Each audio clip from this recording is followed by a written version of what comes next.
Hume and Hovell couldn't have accomplished the overland expedition to Port Phillip without assistance. Once they had decided to co-fund the expedition together with a little assistance from the government, they then chose 3 men to accompany them as their assistants. In this video I'll provide a brief introduction to the 6 men who accompanied Hume and Hovell and were integral to the success of the expedition 200 years ago. Hume took with him Henry Angel, James Fitzpatrick and Claude Barrois. Hovell took with him Thomas Boyd, Samuel Bullard and Benjamin Smith.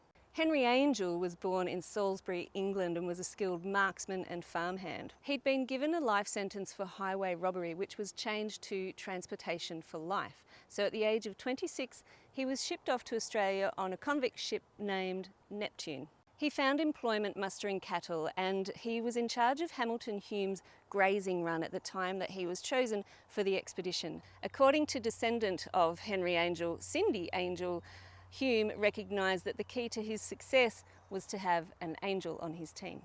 James Fitzpatrick was also sent to Australia on a convict ship, this one called Mangles. He was 22 at the time and was sentenced for attacking a dwelling with firearms. Apparently he was 5'5" and was described as a large, powerful man with brown hair and grey eyes. He'd been a ploughman in his hometown of Limerick, Ireland, and when he reached Australia he found work as a labourer on the roads. He'd only been in Australia for a couple of years when he was asked to join the expedition. Claude Barrois was originally from London but likely to have French descendancy with a name like Barrois.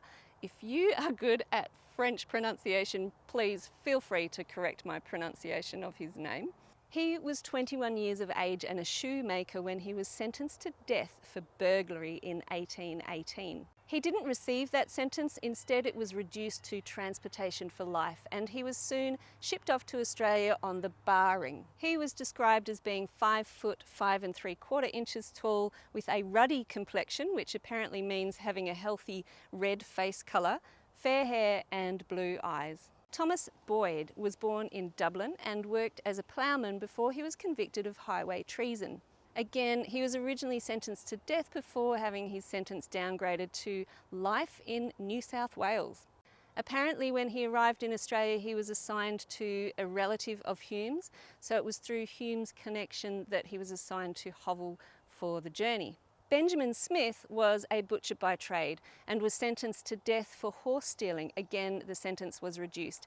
He was one of 170 convicts sent over to Australia from England on the Elizabeth in 1820. He'd been tried in Yarmouth, Norfolk, and was believed to have been in Hovell's employment prior to the 1824 expedition.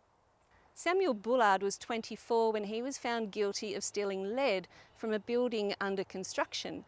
The following year, in 1820, he was sent off to Australia from England on the ship Earl St Vincent. He too was also believed to be in Hovell's employment prior to the expedition. He was described as being 5'7", also with a ruddy complexion, grey eyes and brown to grey hair. Now there are so many stories to tell of this overland expedition that these 8 men achieved.